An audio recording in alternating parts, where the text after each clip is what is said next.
Ok, entonces, eso que están viendo ahí es la órbita. Eh, pues ya más o menos ustedes saben cómo está conformada. Tenemos el reborde supraorbitario que está formado por el hueso frontal y acá adentro se encuentra el seno paranasal frontal y tenemos toda la porción orbitaria del frontal que a su vez forma parte, una gran parte, la mayoría del piso de la fosa craneal anterior. Después tienen esto morado que está acá, que es el hueso esfenoides. Y el esfenoides, ustedes saben que tiene un ala mayor y un ala menor. Entonces, el ala menor es lo que está por arriba de este espacio que se llama la fisura orbitaria superior. Y el ala mayor está por abajo de la fisura orbitaria superior. Entonces, recuerden que la fisura orbitaria superior separa ala menor que está, que forma el extremo posterior de la fosa craneal anterior. Y después tienen a el ala mayor que forma toda la porción anterior y la parte más profunda de la fosa craneal media. Y la parte de atrás de la fosa craneal media está formada por la porción petrosa del temporal. Entonces, tenemos la fisura orbitaria superior, el conducto óptico, que por donde pasa el nervio óptico y la arteria oftálmica. Por acá ya saben ustedes que pasa la vena oftálmica y pasan los pares craneales 3, 4 y 6. Después tienen a la fisura orbitaria inferior. Tienen en la cara medial, que es más delgada y débil que la cara lateral, a el hueso lacrimal y a una porción que se llama la lámina orbitaria del hueso etmoides. Tienen una pequeña porción del hueso palatino y después el hueso cigomático y el hueso maxilar con sus porciones orbitarias que forman la porción infero-medial e inferolateral de la órbita. La porción lateral es más gruesa, les decía, más resistente que la medial, porque recibe mucho mayor cantidad de traumas en este lado de acá. Entonces, eh, la órbita es un par de agujeros con forma más o menos piramidal, con la punta de la pirámide dirigida 45 grados hacia la línea media, más o menos dirigiéndose hacia el lugar a donde se encuentra la silla turca y arriba del limbo esfenoidal el quiasma óptico. Entonces, más o menos a esa zona apunta el vértice de la órbita. Ahora, externamente, entonces, el ojo está protegido por los párpados y dentro de los párpados y alrededor de la órbita tenemos a un músculo que se llama el músculo orbicular de los ojos, que es un grupo muscular compuesto a su vez por tres músculos que son la porción palpebral, la porción orbicular eh, y la porción preceptal del músculo. Entonces, esto es un esfínter verdadero porque tiene fibras circulares y la función de ese esfínter es regular la cantidad de luz a través de aumentar o disminuir el tamaño de el espacio que queda entre los párpados que se llama la fisura palpebral. Y la fisura palpebral tiene dos uniones que se llaman las comisuras palpebrales, una medial y una lateral. Y el espacio, como les digo, la fisura. El músculo orbicular de los ojos está inervado como todos los músculos de la expresión facial por el nervio facial. Y como entonces hacer la función de abrir y cerrar los ojos va a ser su principal función. Ahora, si nosotros retiramos el músculo orbicular de los ojos, entonces vamos a ver en que la órbita tiene una fosita en el extremo superolateral a donde se encuentra la glándula lacrimal. La glándula lacrimal es una glándula que drena a el espacio que está por atrás de los párpados y que obviamente genera las lágrimas, que son las encargadas de nutrir y de humedecer a toda especialmente a la córnea. La córnea, que es esta parte transparente que tenemos acá y es el principal medio de refracción del ojo, es avascular, no tiene vasos sanguíneos, entonces se nutre del oxígeno del aire con el que está en contacto y de las lágrimas. Entonces, las lágrimas son esenciales tanto para mantener la humedad como la integridad de la córnea especialmente.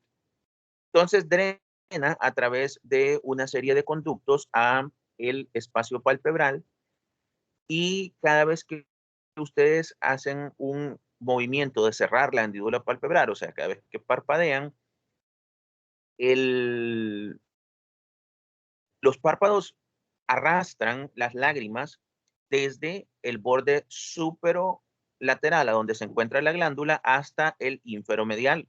Entonces, es como que si fuesen unos parabrisas, porque pareciera que los párpados se cierran al mismo tiempo, pero en realidad se cierran primero de lateral y después de medial. Y eso hace que por un movimiento capilar las lágrimas pasen siempre a medial. Por eso es que cuando las personas empiezan a llorar, siempre las primeras lágrimas caen por el lado medial, a pesar de que la glándula se encuentra en el extremo superolateral. Ahora, existe un mecanismo de drenaje de las lágrimas que por supuesto se ve sobrepasado cuando una persona llora, pero en condiciones normales las lágrimas entonces se arrastran hasta esto que está acá que se llama el lago lacrimal, que es esa cosita como carnita roja que tenemos en el borde medial de la hendidura palpebral. Ahí se encuentra lo que se llama el punctum, que es un agujerito por donde las lágrimas entran a estos conductos que se llaman los canalículos hasta llegar a el saco lagrimal. El saco lagrimal es un saco que se encuentra entre la órbita y los senos etmoidales por arriba y los cornetes por medial y que drenan a través de un conducto que se llama el conducto nasolacrimal que va a drenar a la cavidad nasal. Entonces, eh, va a drenar a el meato inferior. Y esa es la razón por la que cuando la gente llora, entonces también se generan esas mucosidades eh, que hace que se le afloje también la nariz. Entonces, porque o sea, todas las lágrimas que nosotros producimos en el transcurso del día van a terminar a la cavidad nasal. Entonces, cuando ustedes lloran y esa cantidad es abundante, se mezclan con las mucosidades de la nariz y eso hace que lloren a moco tendido, como cuando se quedan en anatomía. Entonces, lago lacrimal, el punctum, los canalículos, el saco lacrimal, el conducto nasolacrimal, que va a drenar a el meato inferior, que vamos a ver cuando veamos ahorita cavidad nasal. Y aparte de eso, pues tenemos a las pestañas, que son estos pelitos que protegen de la entrada de cuerpos extraños a la hendidura palpebral y por ende que entran en contacto con el globo ocular.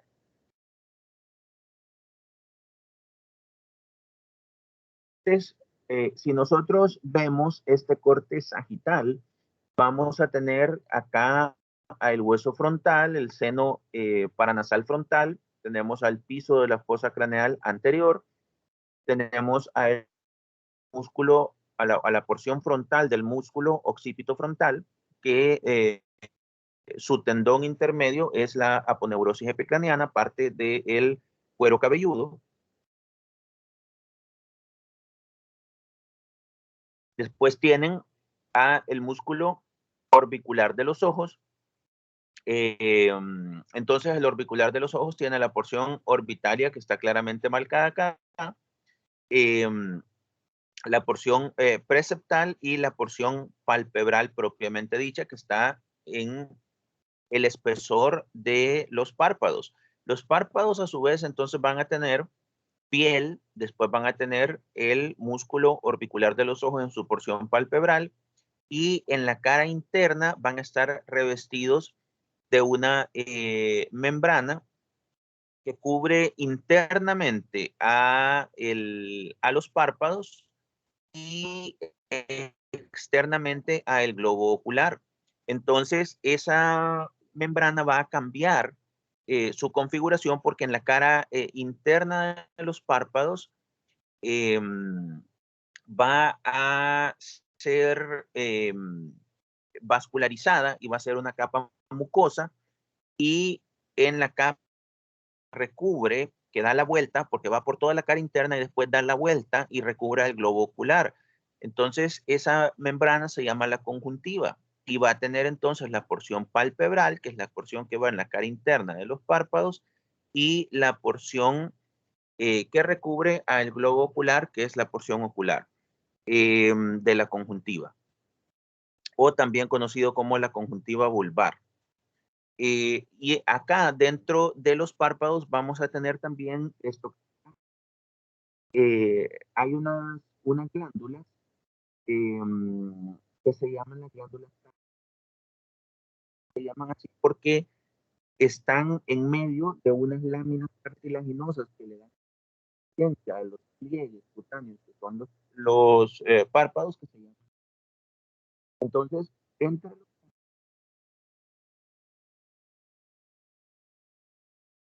de cada uno eh, que los párpados uno con otro cuando ustedes y entonces y eso es lo que impide que ocurra.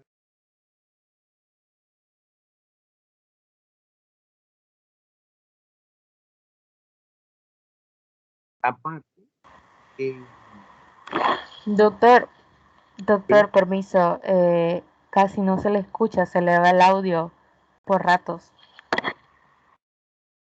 Eh, ok, ahorita me oyen. Sí, ahora sí. Ahorita sí.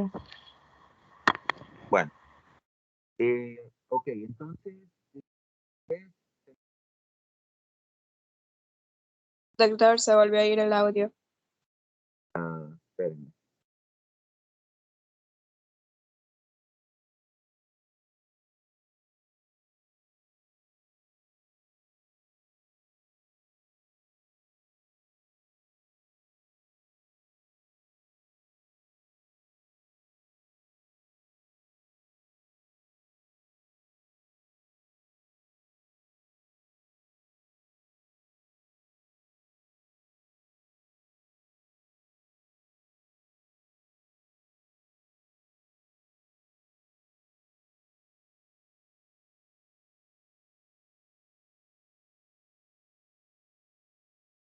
¿Me oyen?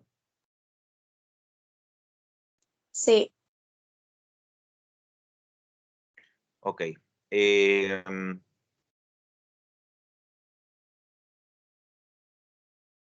Entonces, bueno, eso más o menos es la configuración de los párpados. Tenemos músculo conformado por la porción palpebral del músculo orbicular de los ojos, los cartílagos tarsales, las glándulas tarsales, la piel con su configuración normal que incluye glándulas sudoríparas, y tenemos la irrigación, que la vamos a ver ahorita en un ratito, pero que está dado por las arterias supra e infraorbitarias.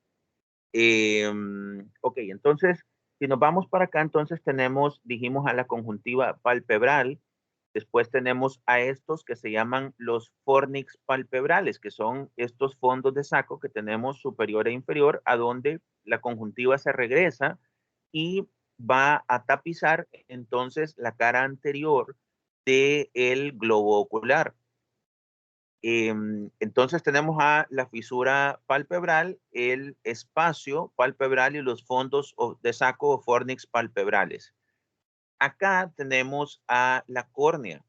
La córnea, como les decía, es el primero y el más importante de los medios refractarios del ojo, y su función es dirigir la luz a través de este espacio que está acá, que es la pupila, pasando por el cristalino y dirigirla finalmente hacia la retina. Entonces, es completamente, en condiciones normales, es completamente transparente. Porque obviamente es avascular. Si, por ejemplo, una persona tiene un daño en la córnea, entonces la luz no pasa a través de ella y la persona pierde la vista. Entonces, esos son los pacientes que son sometidos a trasplantes de córnea. A ver, entonces tenemos a la córnea y después si ustedes ven un ojo, van a ver a la parte que le da color al ojo, que es el iris. El iris es otro esfínter y también tiene músculos circulares. Y su función es, como todos los esfínteres, abrir o cerrar el espacio que queda en el centro. Y el espacio que queda en el centro es la pupila. O sea, la pupila no es una estructura, es un agujero que crece o decrece gracias a la contracción de los músculos que conforman a el iris. Entonces, esto que está acá es el iris y finalmente tenemos atrás del iris a el cristalino. El cristalino es el lente del ojo y es el encargado de hacer el enfoque. Entonces, como cuando ustedes agarran eh, la cámara de sus teléfonos, ustedes necesitan hacer el enfoque en la cuestión que ustedes quieren que salga clara. Entonces, yo siempre les pongo el ejemplo de del proyector, de los famosos data. Entonces, ustedes lo conectan y lo encienden y la primera imagen siempre va a estar desenfocada. Entonces, ustedes tienen que agarrar el lente y regularlo de manera que la imagen quede clara. Esa es la función del cristalino, regular el punto focal, se llama, que es el lugar hacia donde está apuntando, de manera que la imagen quede clara.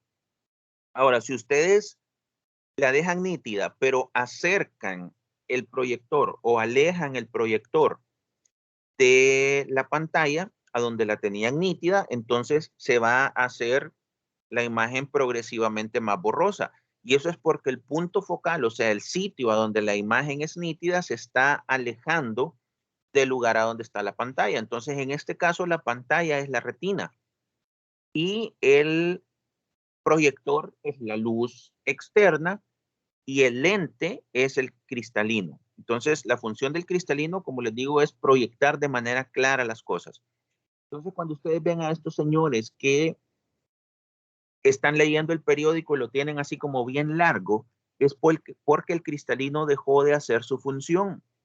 Y en lugar de regular automáticamente el punto focal del ojo, lo que está ocurriendo es que con las manos ellos mueven hacia adelante o atrás el periódico para encontrar a dónde está el punto focal y poder leer con claridad. Eso es parte del proceso degenerativo del cristalino que se llama la presbicia.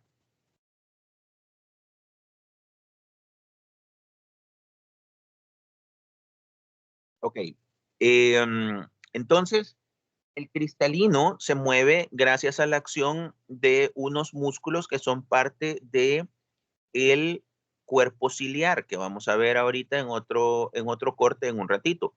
Y después acá tenemos a el resto de la estructura externa del globo ocular, que está compuesta por el cristalino adelante y después toda esta porción fibrosa blanca que está hasta atrás, que se llama la esclerótica. Doctor, tengo una pregunta. Dígame. El músculo palpebral que usted dijo, tal vez lo podemos llamar lagrimal. Sí, no, la porción palpebral del músculo orbitario es una y la porción septal es la que también se conoce como lacrimal. Ah, es la septal, la misma lagrimal. Sí. La porción Ok, palpebral gracias. es la que está en los párpados. La porción orbitaria es la que está alrededor de la órbita, y la porción septal y lacrimal es la misma cosa. Ok. Ok, entonces, bueno, antes de meternos a la porción interna del globo ocular, vamos a hablar del resto del contenido que hay en la órbita. Entonces, en la órbita tenemos esta serie de músculos que son los músculos extrínsecos del ojo. Los intrínsecos son los músculos que componen los esfínter del iris, y los que están ligados al cristalino, que son parte son los músculos ciliares, que son parte del proceso ciliar. Externamente tenemos a estos 6 que están acá, que son los músculos rectos, que son 4, el recto superior, recto inferior, recto lateral y recto medial, que vaya al otro lado.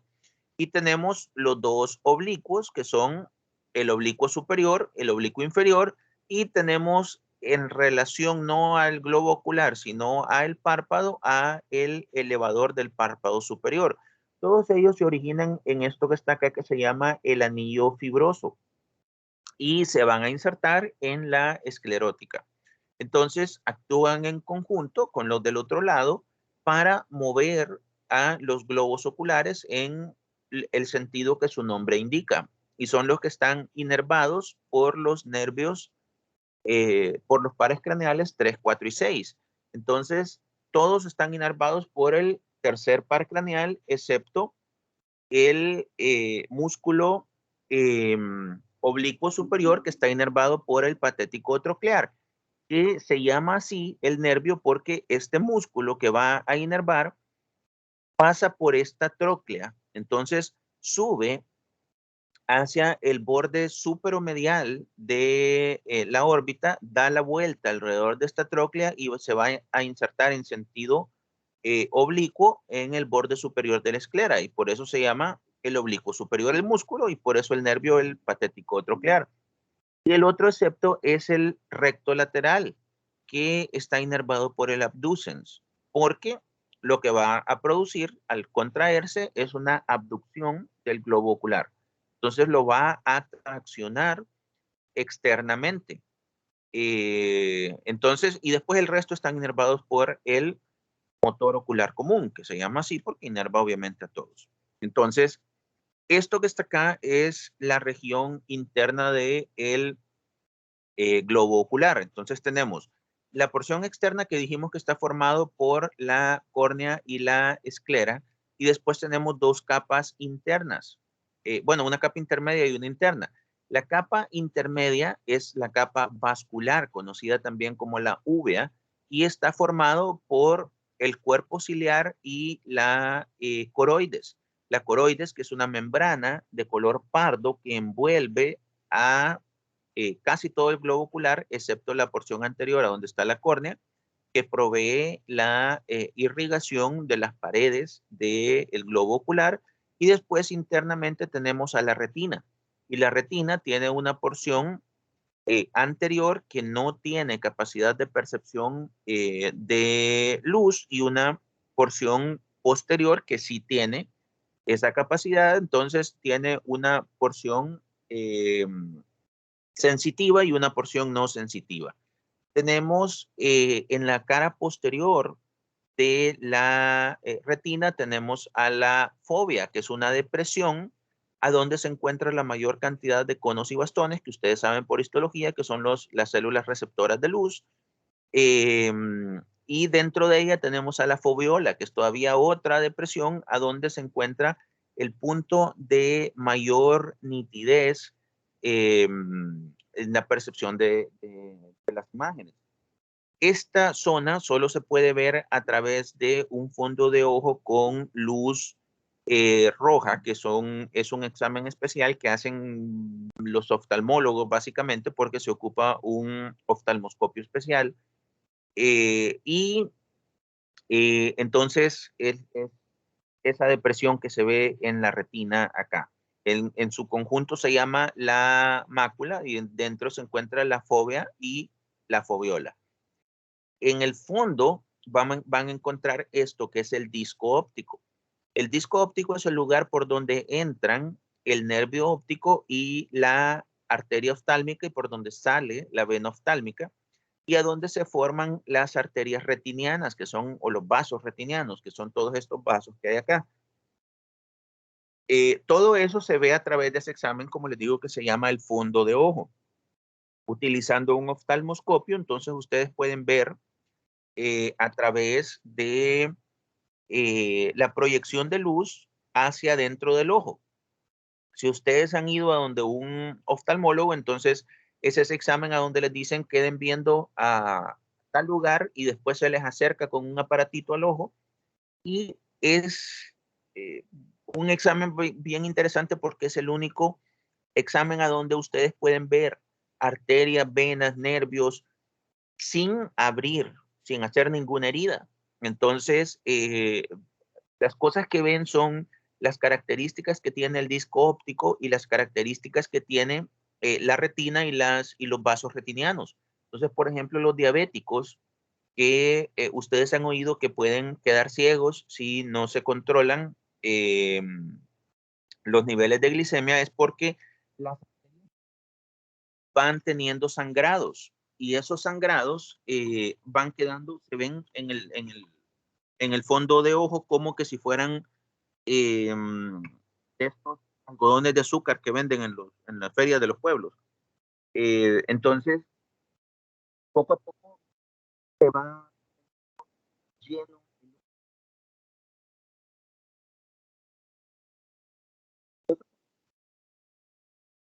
Eh, los diabéticos, más adelante ustedes van a oír que tienen complicaciones eh, relacionadas a los riñones, que es la nefropatía, la vasculopatía relacionada a la irrigación de los miembros distales, que es por lo que muchos terminan amputados, y la eh, retinopatía, que es estos cambios vasculares dentro de la retina. Eh, ok, entonces tenemos acá adelante también tenemos a el cuerpo ciliar. Entonces, el cuerpo ciliar está formado por los procesos ciliares y los músculos ciliares que agarran al cristalino y son los que lo mueven para hacer el reflejo de acomodación, que es darle enfoque a lo que sea que ustedes están viendo. Entonces, hay una división entre todo lo que es posterior al cristalino y todo lo que es anterior al cristalino. Todo lo que está anterior al cristalino es la porción anterior del ojo y está dividido en dos cámaras, la cámara anterior y la cámara posterior.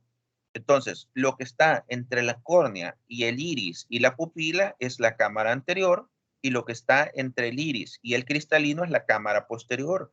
Todo esto está lleno de un líquido que se llama el humor acuoso. Entonces, tienen cristalino, humor acuoso.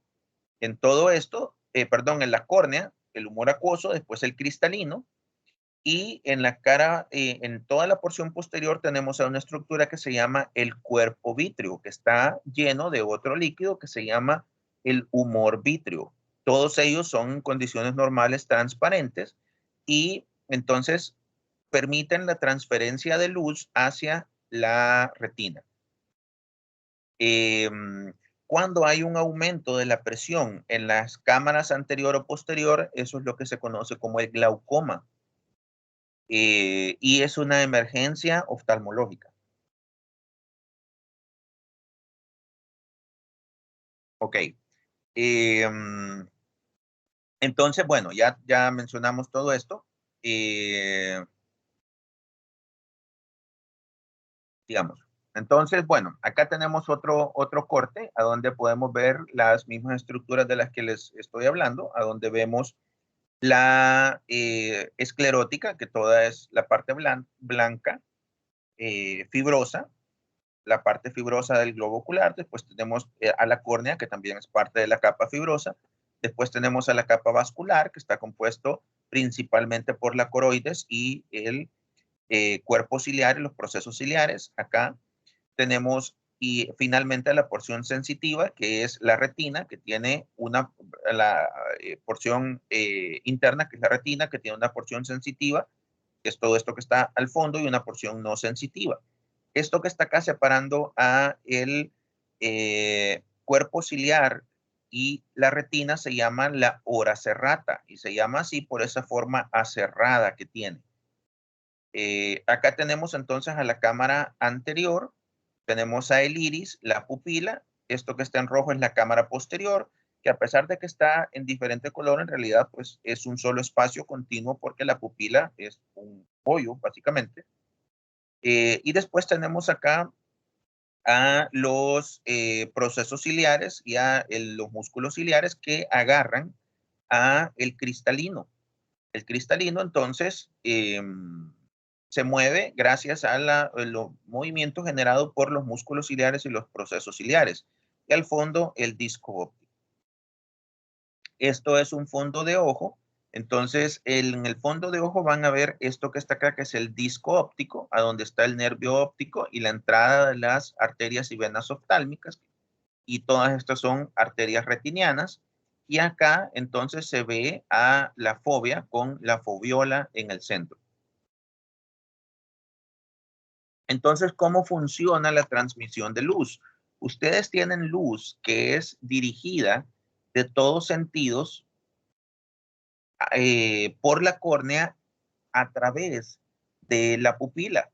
Entonces, la pupila puede estar dilatada, que se llama midriasis, o contraída, que se llama miosis, que son posiciones que adopta la pupila en condiciones normales para acomodarse a las condiciones de luz. Entonces, si ustedes están, por ejemplo, en un lugar a mediodía soleado, la pupila se va a contraer para limitar la cantidad de luz que entra al ojo, o están sometidos a una luz sumamente intensa. Y si ustedes de esa luz intensa entran a un cuarto sumamente oscuro, cierran la puerta, entonces no van a ver nada. Pero poco a poco la pupila se empieza a dilatar. Bueno, el iris se empieza a dilatar haciendo más grande la pupila. Entonces, después de un ratito, ustedes empiezan a ver cosas dentro de ese cuarto oscuro. Eso es porque la pupila crece para permitir la mayor cantidad de luz, que la mayor cantidad de luz posible entre a través de la pupila, pase por el cristalino, depende de lo que ustedes quieran enfocar, cambia su forma y proyecta la imagen sobre la porción sensitiva de la retina, especialmente sobre la fovea. Ahora, esta imagen se proyecta al revés, que es esto que está acá. Entonces, la imagen, cuando pasa a través de la córnea, se redirige hacia el cristalino, pero al redirigirse ahí se proyecta en el fondo de la retina así patas arriba, pues. Pero eso cambia en el quiasma óptico. Entonces ahí las fibras dan la vuelta y volvemos a ver nuevamente en la posición normal. ¿Qué pasa, por ejemplo, cuando la córnea tiene una alteración? Entonces, esa alteración puede ser en su forma o en la forma de su superficie o en la forma de su convexidad. Entonces, si ustedes tienen una superficie de la córnea irregular, lo que va a ocurrir es como que ustedes estén viendo a través de un vidrio esmerilado, como las persianas. Han visto que las persianas siempre tienen esa superficie como esmerilada. Entonces, no van a ver claramente a través de ellas. Entre mayor es el esmerilado, menos se ve a través de ellas. Entonces, por ejemplo, en las persianas ustedes pueden pasar, pero no distinguen las características de esa persona. Y eso es lo que, cuando ocurre en el ojo, eso es el astigmatismo. Entonces son irregularidades en la superficie de la córnea que hace que la luz se transmita de manera irregular y se proyecte, por supuesto, de manera irregular sobre la retina. Ahora, la otra cosa que puede existir es que ya sea la córnea cambia su convexidad normal o el globo ocular aumente de tamaño. Entonces, ¿qué va a ocurrir? El punto focal no va a estar exactamente sobre la porción sensitiva de la retina. Entonces es como que ustedes hayan movido el proyector para adelante o atrás.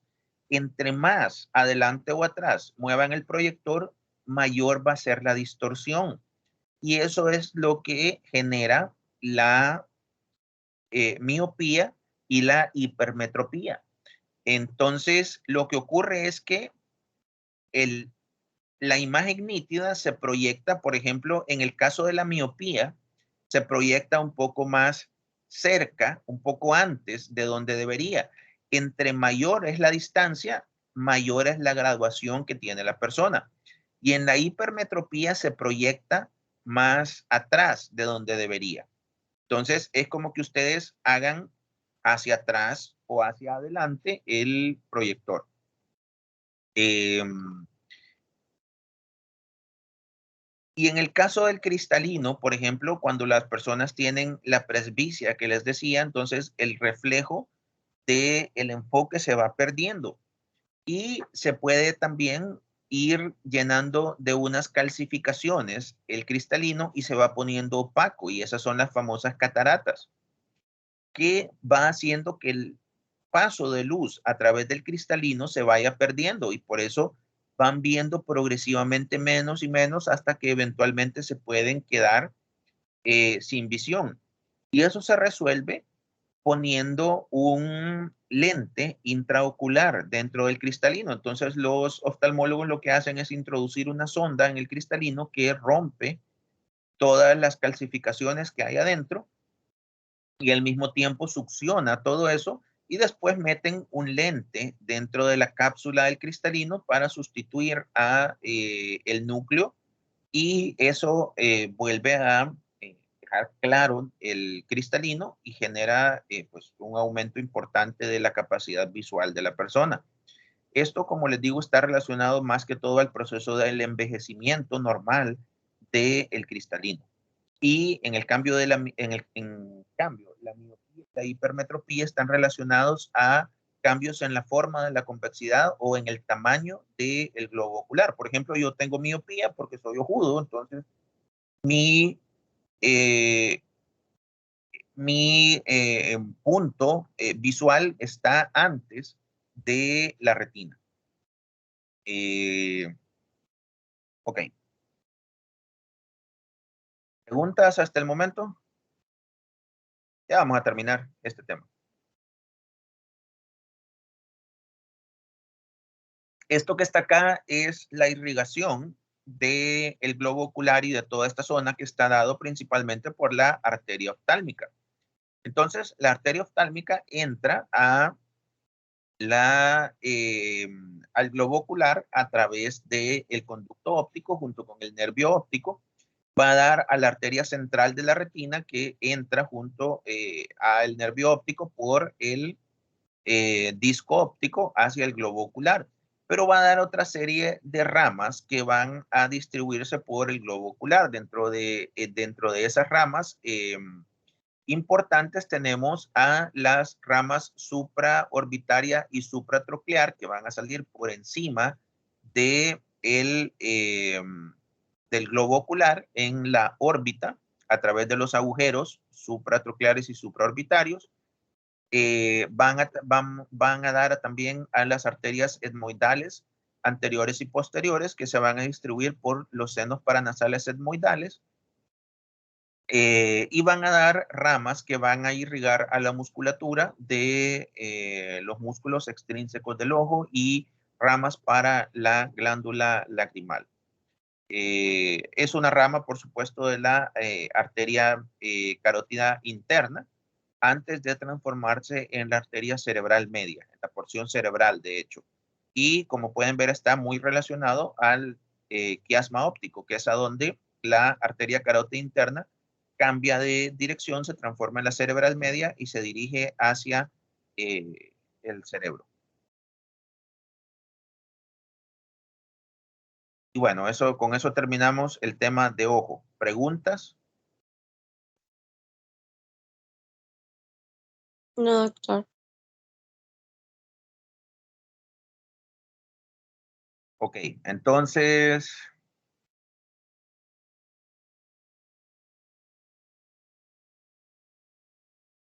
Doctor, ¿sí? sobre las personas que nos toca ir hoy, ¿a qué horas tenemos que estar ahí? ¿A la 1? A la 1. Oh, ok. Eh, los de ayer no llegaron, por cierto.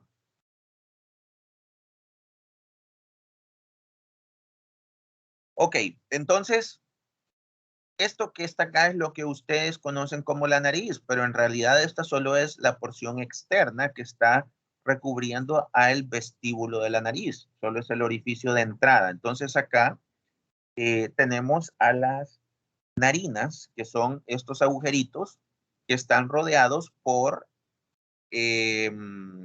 las alas de la nariz y están en el centro, tienen al septum y el ápex, que es la punta de la nariz, y tenemos al dorso, el puente y la raíz, que es como las partes externamente de la raíz. Aparte, abajo del septum tenemos al filtrum, que es esa depresioncita que tenemos por arriba del labio superior, a donde Hitler se dejaba los pelitos ahí para su característico bigote.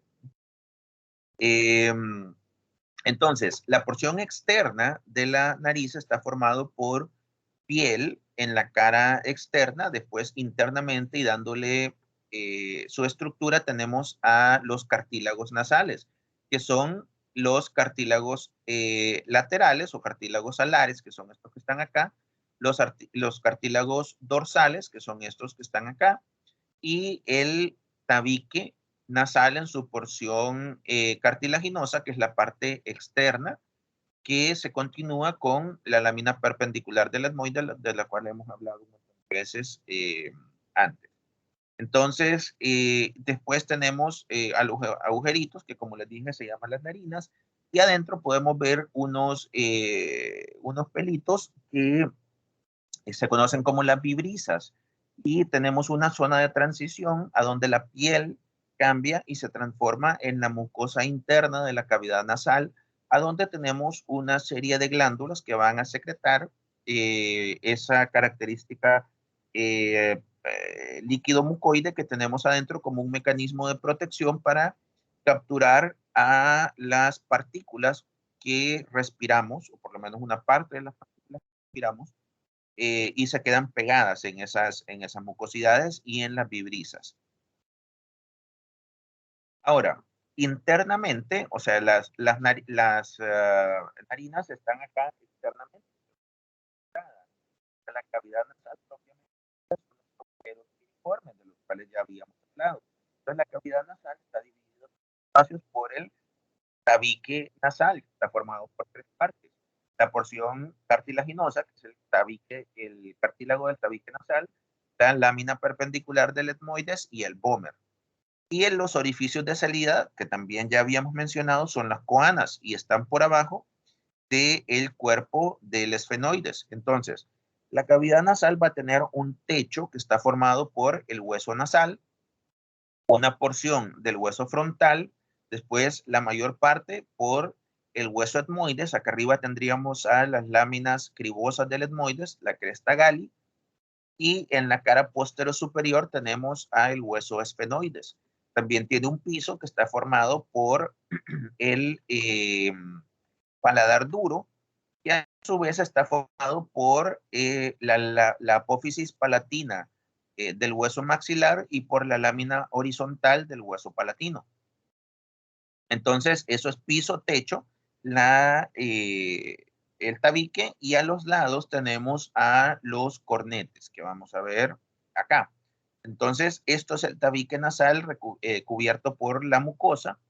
tenemos a el bulbo olfatorio con los filetes olfatorios pasando a través de la lámina cribosa del etmoides para inervar el tercio superior, que es la porción olfatoria de la cavidad nasal, que está acá arriba, y los 2 tercios inferiores son la porción respiratoria. En las caras laterales tenemos a estas 3 estructuras que, si ustedes lo ven en un corte coronal, parecen la nariz de Gonzo, que es el moped ese que tiene la nariz como quebrada. Entonces tenemos el cornete superior, cornete medio, cornete inferior, y por abajo tenemos a los meatos. Meato superior, meato medio y meato inferior. Y arriba del cornete superior tenemos a este espacio que se llama el receso esfenoetmoidal. Tenemos entonces acá a los agujeros piriformes, acá a las narinas y acá a las coanas. El paladar duro y el techo de la cavidad nasal. Ya esto que está acá es parte de la nasofaringe, a donde tenemos a esta apertura que está acá, que se llama el conducto faringotimpánico, del cual ya hablamos, que está rodeado por el torus tubarius, y dentro se encuentra un músculo que se llama el músculo, ¿cómo se llama? Esta es ¿No es el genio gloso? No, no. Estilogloso. No. Es el... ya me voy a acordar. Bueno, entonces, a ver, ¿qué otras cosas podemos ver acá? Tenemos el seno esfenoidal dentro del cuerpo del esfenoides y el paladar blando, que se desprende del paladar duro y que vamos a ver cuando veamos la cavidad bucal en la clase de mañana. Ok, entonces, esto que está acá es las 3 porciones así a grosso modo que componen la cavidad nasal, que son el vestíbulo de la nariz, a donde se encuentran las vibrisas, y que a donde ocurre el cambio de piel a mucosa. Tenemos a la porción respiratoria, que son los 2 tercios inferiores, y la porción olfatoria, que es el tercio superior, y que es la que está inervada por los filetes olfatorios que vienen bajando a través de la lámina cribosa del etmoides.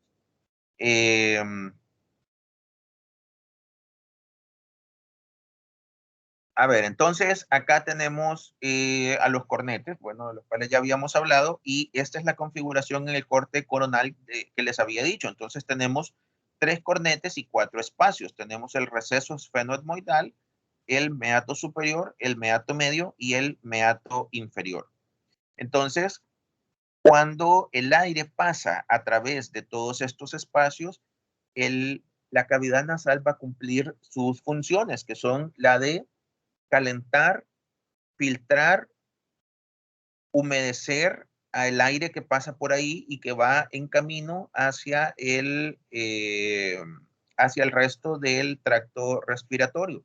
Entonces, ustedes tienen todo esto revestido de mucosa y es una mucosa que está sumamente irrigada. Por eso es que es tan fácil que sangremos de la nariz, lo que se llama epistaxis. Entonces, eso se produce porque nosotros necesitamos una vascularidad grande acá para poder calentar el aire que va entrando que va a bajar por la faringe, posteriormente por la laringe y la tráquea para llegar a los pulmones.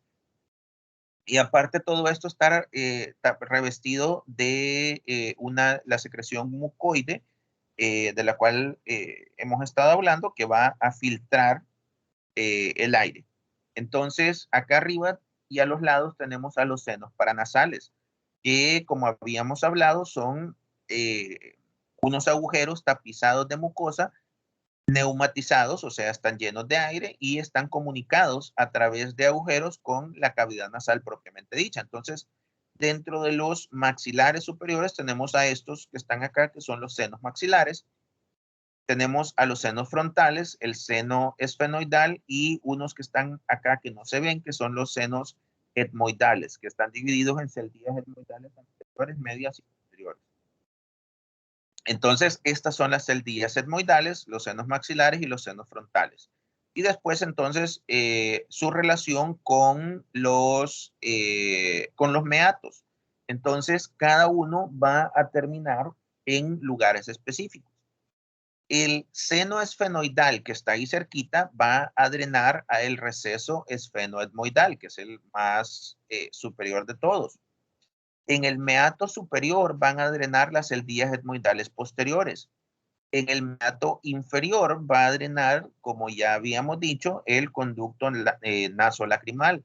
Y todo lo demás va a drenar al meato medio, va a drenar el conducto frontonasal, que es el conducto, los conductos a través de los cuales drenan los senos frontales. Ahí van a drenar también los senos maxilares y las celdillas etmoidales anteriores y medias, que van a llegar a esto que se llama la bula etmoidal, a donde está el hiato semilunar, que es a donde drenan estas estructuras. Entonces, el seno esfenoidal, el receso esfenoetmoidal, las celdillas etmoidales posteriores al meato superior, el conducto nasolacrimal al meato inferior y todo lo demás al meato medio.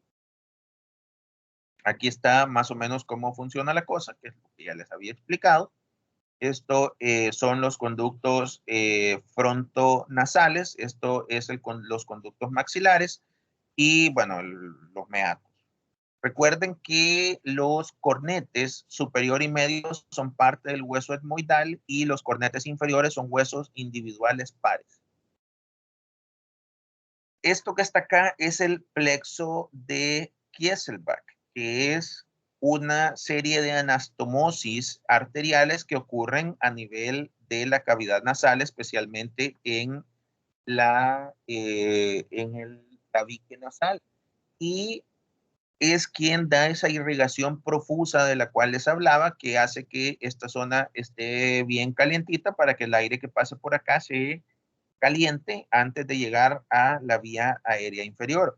Entonces, el plexo de Kieselbach está formado por 5 arterias, que son las etmoidales anteriores, etmoidales posteriores, la rama septal de la arteria labial superior, la palatina mayor y la rama esfenopalatina de la arteria etmoidal. Entonces, esas 5 arterias forman esta serie de anastomosis que cuando una arteria de la epistaxis. La epistaxis es el sangrado, entonces, dentro de la cavidad nasal y se puede manifestar como epistaxis anterior que sale por acá, por las narinas, y epistaxis posterior, en el que la sangre se va hacia atrás, hacia la nasofaringe y eventualmente hacia el tracto gastrointestinal. La epistaxis posterior es peor que la epistaxis anterior, por lo que no se debe levantar la cabeza cuando hay epistaxis, porque lo que están haciendo es que la sangre se vaya hacia atrás y cuando entra en contacto con los ácidos gástricos, se produce una sustancia que es neurotóxica. Por eso la gente que tiene sangrados digestivos llega a los hospitales con problemas neurológicos. Entonces, cuando ustedes tienen una epistaxis o ven a alguien con epistaxis, lo que tienen que decirle es que haga flexión de la cabeza, o sea, que vea hacia abajo y que se apriete los lados de la nariz para hacer un poco de hemostasia y que pare de sangrar. Si no para de sangrar, entonces los otorrinos vienen y meten una como gasa en forma de tubo hacia adentro con un líquido que es hemostático. Hay diferentes opciones, hay unos que ya vienen preparados y que se meten acá para que se produzca que se pare el sangrado, porque hay epistaxis que sangran bastante. Entonces hay que, y como les digo, introducir un medio hemostático para parar el sangrado. Entonces el plexo de Kieselbach. Y eso es lo más importante de cavidad nasal. ¿Preguntas?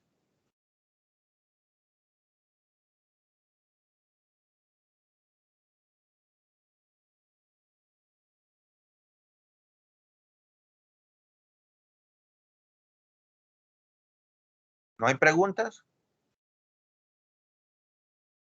Entonces, Sí. si no hay preguntas, continuamos mañana con cavidad bucal. Y después, a ver, mañana es miércoles. Podemos ver, a ver, qué temas me faltan. Boca y...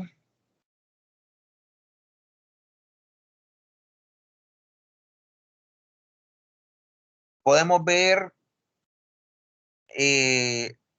faringe, laringe y tiroides mañana. Ya solo nos quedaría pendientes triángulos del cuello, sus contenidos y arterias carótidas externa, interna, yugulares, los espacios del cuello y ya, y con eso terminamos. Entonces, mañana veríamos boca y veríamos faringe, laringe, glándulas tiroides y paratiroides.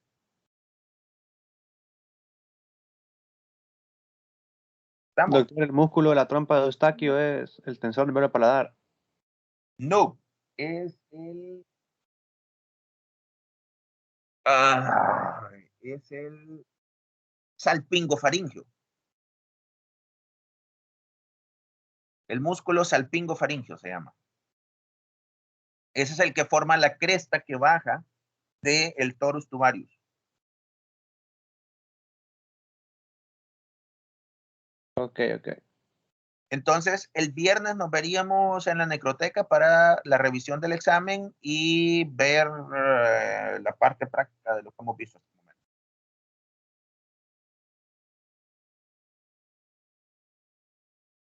Bueno, entonces nos oímos mañana. Pues. Está bien, Gracias. doctor. Adiós.